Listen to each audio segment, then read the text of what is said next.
Shalom Bapak Ibu Saudara yang dikasihi Tuhan. Seri pengajaran hari ini Senin 1 Maret 2021 berjudul Menangkal Pikiran yang Jahat. Harus diakui bahwa semua perbuatan dosa, segala kemelesetan atau ketidaktepatan perbuatan kita dengan kehendak Allah itu berawal dari pikiran yang jahat. Pikiran yang jahat maksudnya pikiran yang bukan merupakan pikiran Allah. Lalu pertanyaannya, bagaimana kita bisa menghindari atau mengantisipasi agar pikiran seperti itu tidak merasuki pikiran kita? Paulus menuliskan dalam Efesus 4 ayat 27 demikian. Dan janganlah beri kesempatan kepada iblis. Jadi caranya jangan buka celah. Jangan beri kesempatan kepada iblis. Iblis tahu bahwa kalau ia bisa masuk ke dalam pikiran seseorang, ia pasti dapat mempengaruhi dan menaklukkan. Kalau ia menang, maka ia akan mengatur hidup kita. Kita bisa belajar dari kegagalan Hawa, yang mana ketika itu membuka celah bagi perkataan ular. Dalam Kejadian 3 ayat 1 dikatakan demikian. Adapun ular ialah yang paling cerdik dari segala binatang di darat yang dijadikan oleh Tuhan Allah. Ular itu berkata kepada perempuan itu, tentulah Allah berfirman, semua pohon dalam taman ini jangan kamu makan buahnya, bukan? Perhatikan perkataan ular. Ia tidak berkata kepada Hawa, makanlah buah pengetahuan yang baik dan yang jahat itu, yang ada di tengah-tengah taman. Tidak. Ia juga tidak berkata demikian. Buah itu enak loh. Kenapa tidak kamu makan? Tidak juga demikian. Kenapa? Karena kalau ular menyuruh Hawa atau bertanya kepadanya, kenapa tidak makan buah itu? Tentu Hawa akan menjawab, karena Tuhan melarang aku untuk memakan buah itu. Kan begitu. Dan percakapan itu akan selesai. Tidak mungkin akan berlanjut. Nah, disinilah hebatnya ular. Yang mana kita tahu ular di sini dipakai sebagai personifikasi daripada si jahat, yaitu iblis. Maka dikatakan sebagai binatang yang paling cerdik di darat yang diciptakan Allah.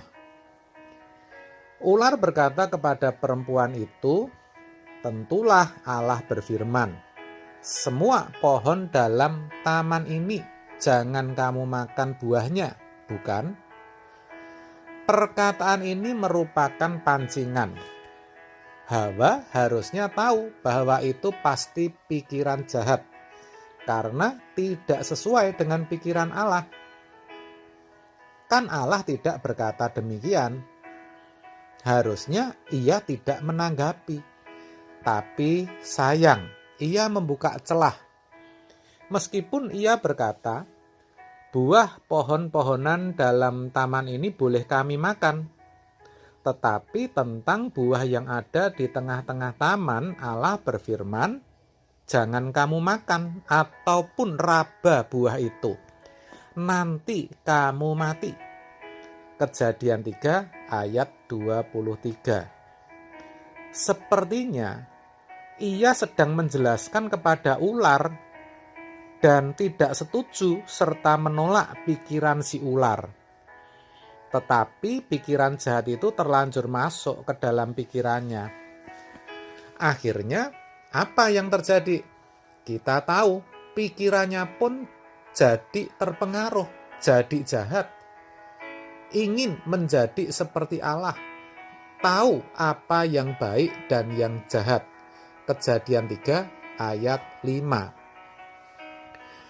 Pandangan terhadap buah itu jadi beda. Perempuan itu bisa berkata pohon itu baik untuk dimakan dan sedap kelihatannya. Lagi pula pohon itu menarik hati karena memberi pengertian. Ayat 6. Dikatakan, lalu ia mengambil dari buahnya dan dimakannya, dan diberikannya juga kepada suaminya yang bersama-sama dengan dia, dan suaminya pun memakannya. Dari sini kita bisa belajar perbuatan jahat berasal dari pikiran yang jahat. Pikiran jahat bisa masuk ke dalam pikiran kalau ada celah. Maka jangan sampai buka celah buat pikiran jahat.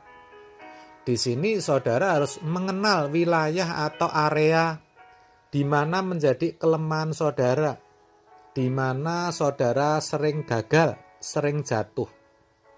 Jangan buka celah di sana. Contoh, bagi yang suka iri hati, kalau ada pikiran sepertinya tetangga itu santai tapi kok bisa beli motor atau mobil baru ya, maka harus segera ditolak dan dihentikan pikiran itu. Maksudnya jangan dipikirin, jangan pengen tahu dan berkata kok bisa ya. Kalau itu saudara lakukan artinya saudara sedang buka celah. Kalau saudara buka celah, saudara pasti kalah. Iblis itu cerdik saudara, dan bisa ditebak saudara pasti akan iri hati. Lagi, saudara bertemu orang yang menjahati dan melukai saudara, yang mana saudara sudah ampuni.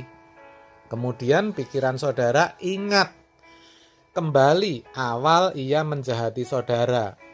Nah, pikiran ini jangan saudara ikuti. Kalau saudara ikuti berarti saudara buka celah. Saudara akan ingat perbuatan jahatnya secara utuh atau lengkap. Akhirnya kebencian saudara muncul lagi. Saudara mulai mempersoalkannya lagi. Dan itu sama halnya pengampunan yang dulu saudara berikan jadi sia-sia.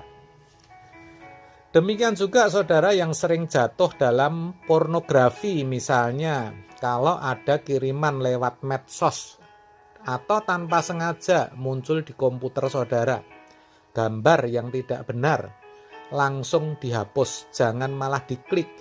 Kalau saudara klik, saudara buka, itu artinya saudara sedang membuka celah. Sekali lagi saya katakan saudara pasti jatuh, pasti kalah.